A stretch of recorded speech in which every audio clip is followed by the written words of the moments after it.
Hey guys, this is the XRP Cowboy. This is Billy. Let's hear this song for a second. If tomorrow all the things were gone, I'd work for all my life. If I had to And I'm start telling you again why this is with just crazy my and change, why I'm selling XRP and getting out before this thank my happens. lucky stars to be living here today.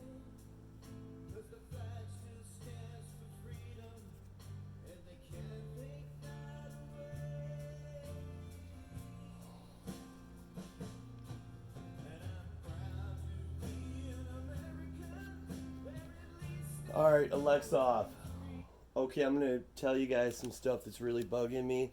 And, you know, I'm going to ramble a little bit, but I'm going to throw some light information at you. So, I have a few buddies that we invested in XRP back in 17.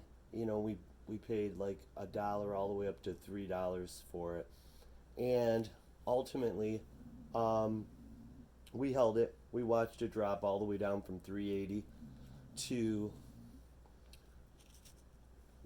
11, 14 cents, and we did accumulate on the way down. Me and a couple of friends. Well, I was speaking with one of my buddies who we've known each other for 20 years, and we just had this rocket ship. And he said, I'm getting out. This is crazy. My average cost is, you know, 28 cents. So he did good averaging down. But now he's up some money, and he's like, I'm getting out. Well, that's great, I said, but, you know, you've, you've worked for the last 3 years, you know, stressed out about this, and now you're gonna get out now in the ship, the plane, the train hasn't even left the station yet, and I'm gonna explain why in this video. Um, I mean, we're not even getting started yet. I'm gonna talk about when the rocket ship's gonna happen and why, and the time frame, but ultimately, um, you guys, a lot of people are selling right now, and this is the first pump. And I'm still buying. I when it dropped from 380, we never even considered selling because we understood the utility, and I explained this to my buddy. Um, it was a fair price at 380. So let's get into a few things here. Um, I mean, I would be buying. I said to him, if you're really that nervous, sell half your stack and you'll be, you know, pretty much at your average cost. And then if it drops, you can buy. If you are not good with volatility, you got to think about this like it's a penny stock that's got all the potential in the world, because they have volatility because there's not enough money in them. There's not nearly enough money in XRP. That's where the volatility comes from. That's where the manipulation, that's where the whales control it. But that's going to come to an end. We're living for a better day. I got in this to get wealthy, and have enough money for my kids. So here's some things that have happened. Um, in the media. Okay, they're going to start pushing it really hard. It's been pretty quiet, which is shocking. But then I realized, um, like, the media was starting to talk about this a lot in here. This was around in 2017, and they were talking a lot about the Silk Road and illegal, but more importantly, they were bringing it up because it hit all time highs. From it was it hit all time highs. This is where they started talking about. This is where it hit all time highs, and this was in late 17, and ultimately it was all about the money. And they talked about it because of the all time highs that it hit way back here in 14, and it kept going up, new all time highs it seemed like every day, and we're talking this was I believe in April, it was, and ultimately we rode this out all the way to December. This was a bull run here. I mean, it was like April, May, June, July, August, September, October, November, 8 months of wealth. But I do want to step back for a minute and say right here, this pump in 2009, Bitcoin was worth 3 cents. We had people sleeping on couches that had no money that went on to create great digital assets, Ethereum, that became billionaires here at 1,000. So more importantly, the media really isn't going to really start pumping it until it reaches all-time highs, and we'll talk about that in a minute. But so let's talk about what's changed in the media since all of this. We have, first of all, Jamie Dimon, um, CEO of JP Morgan. Um, he said right in here that Bitcoin was a scam. It's a tulip bubble. If any of my traders sell it or recommend it, I'm firing them. Well, it hurt the market. And China said they were going to ban Bitcoin, which is crazy, right? Um, you know, that crashed the market. I mean, it probably would have crashed, pulled back a little, retraced, but it crashed it all the way down to 3 grand. Um, but this is the interesting thing about Jamie Dimon. He has been buying it. He was buying it the day he said it's a tulip bubble. They were positioning themselves. This is why we're not hearing the news talking about it right now, because they're owned by the hedge funds, right? The hedge funds control the media. Just remember that. The money. Um, they control the media, and they're still filling their bags right now. You know, but we are seeing like PayPal come out and talk about it, which is going to be great. Now the average investor that doesn't know how to do a Coinbase and jump through all the hoops, like our in-laws, our grandparents, all those people can get it really easily. So that's offsetting it. So so we got that. Jamie Dimon, he's an asshole. And a liar. Let's talk about Warren Buffett. Warren Buffett, I've respected. I've listened to him. I've traded alongside of him. And the thing is I watch his trades. I buy them. Um, he's selling all of his banks, except for Bank of America, which is, he says Bitcoin is a store of fear, and he doesn't believe in that. He said worse things before that. Um, but that's funny because he's buying gold right now, too. Isn't that interesting? That's a store of fear. um, it's, you win with gold when the shit hits the fan, right? And he says he doesn't do that. Well, all of a sudden he did it this year. Um, Interesting. But let's go back to Bank of America. They're heavily invested in digital assets, cryptocurrency, uh, digital currency, whatever you want to call it. And remember, when we refer to a digital wallet at a bank, we're not talking about an electronic one. We're talking about digital assets. An asset is simply what moves the value along the blockchain.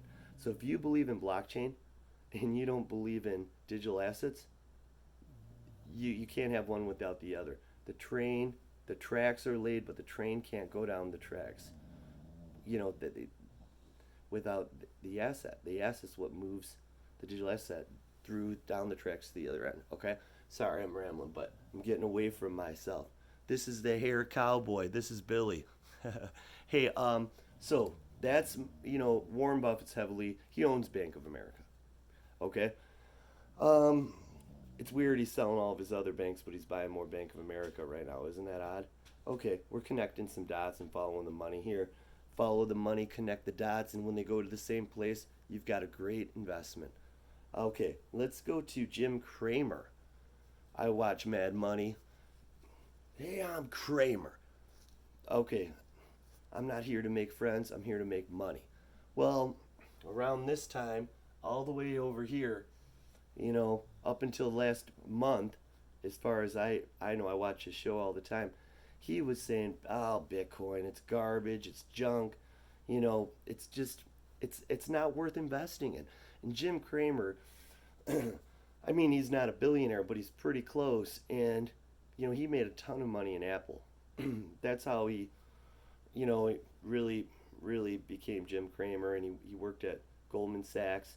He's got a great past and history. He's had a couple shows. Kudlow and Kramer. Now, well, we can get into that. Well, he said no. Well, about 2 weeks ago, he said to buy XRP on his show. Um, and then he said, about a week later, Bitcoin's unstoppable. It seems like every other show he's talking about. And then he just had a show where he said, um, I'm buying, I believe in Bitcoin because it's something that I can explain to my daughter easily that she'll understand. So what's going on there, right? Remember, I don't believe Jim Cramer didn't know anything about Bitcoin a year ago or 2 years ago. It's remember they're controlled by CNBC. CNBC is controlled by the hedge funds. The hedge funds tell them what to play and when to play it, and they're still positioning themselves. Once hits an all time high, they're not going to be able to hold back anymore. Um, so let's take it another step. Wall Street Journal, front page. They're talking about Bitcoin. So there you go with Jim Cramer. Okay, follow the money, connect the dots. This guy's highly educated. He's not old. He is not stupid. He's just playing a game like he always does. And when you watch Jim long enough, you know. Okay, this is real interesting. I'd write some things down. Now hedge funds are recommending, banks were granted custody to hold and sell Bitcoin and Ethereum and Litecoin, XRP, and all that stuff's coming. But the thing is now all these hedge funds are recommending people to buy Bitcoin, Ethereum, Litecoin, but they're actually cutting into the gold that they would recommend. So gold's doing this with the hedge funds, and crypto's doing this, digital assets. Wow, what a shift, right? So what do you think that is going to happen when these hedge funds have a new asset to sell? They're going to sell it, right? They're salesmen. So, we're not going to see this big crash that my friend earlier was worried about. We will see corrections. It's very volatile. And if you can't handle a 35-40% drop, you probably should take half the money off the table if you've made money, or take your profits, or take your investment out and leave your profits in and forget about them. I like the excitement. So now we have that news. They were granted custodianship, which is a form of regulations, which really helps Bitcoin. I believe that's the biggest catalyst, even though the CEO of PayPal is buying 70% of the mined Bitcoin right now. He's not an idiot.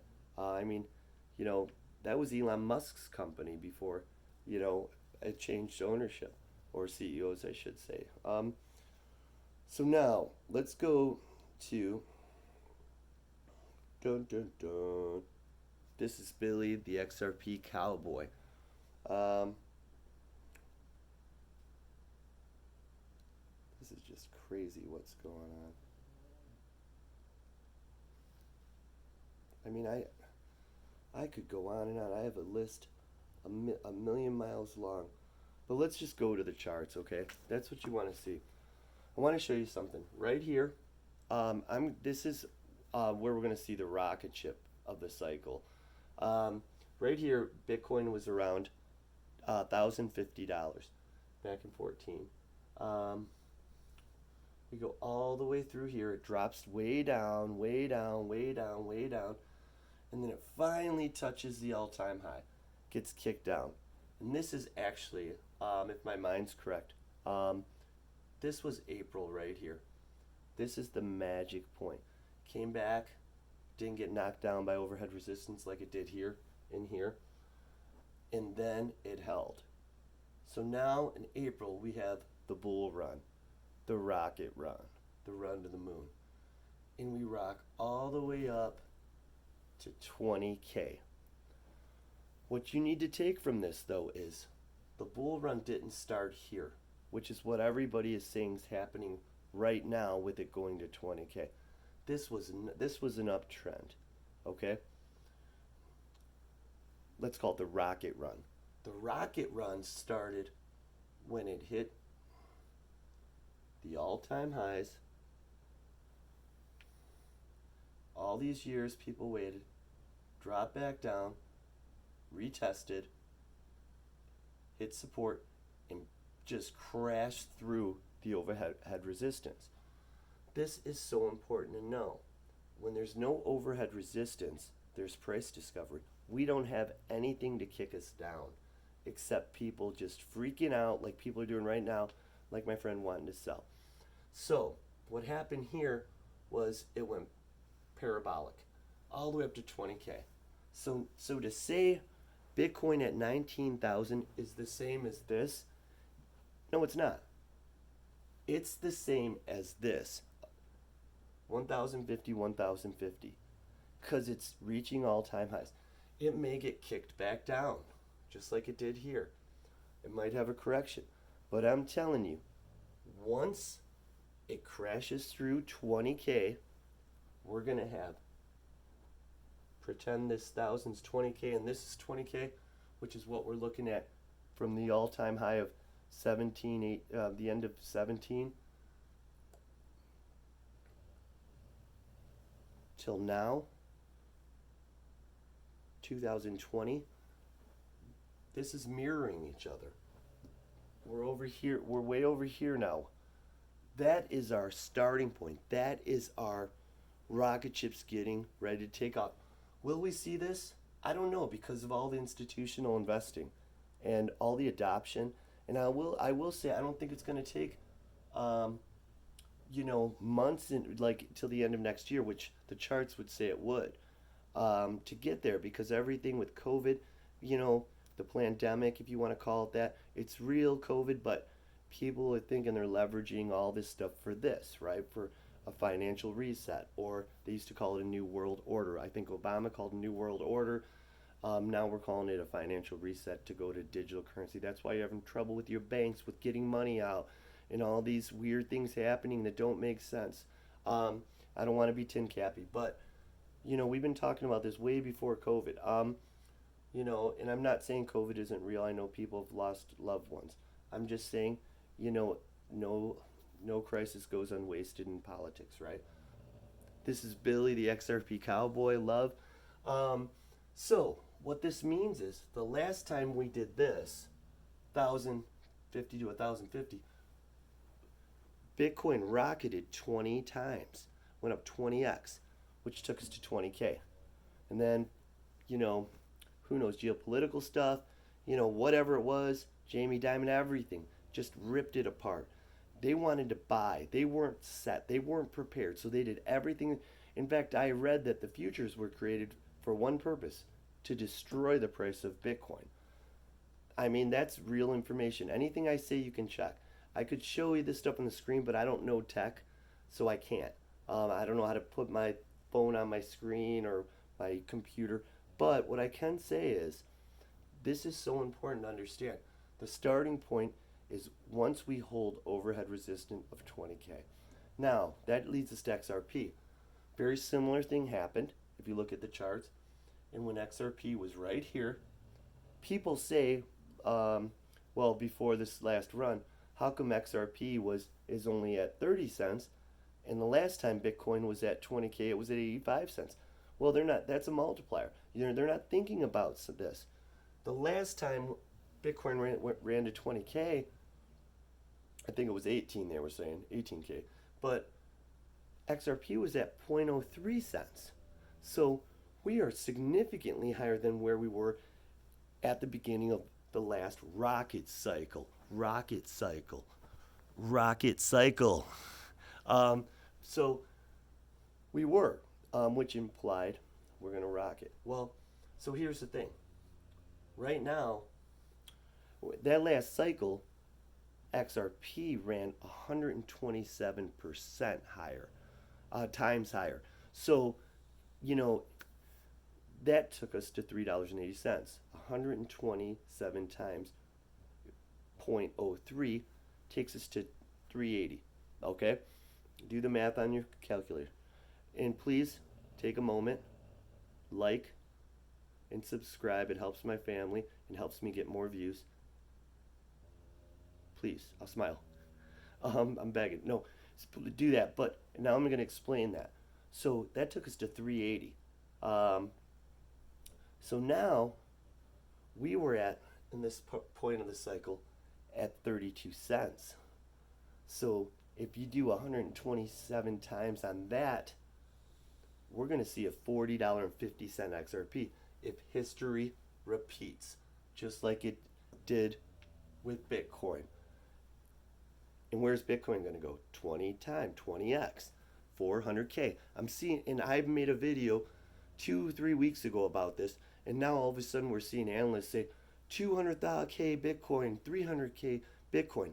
They always undershoot.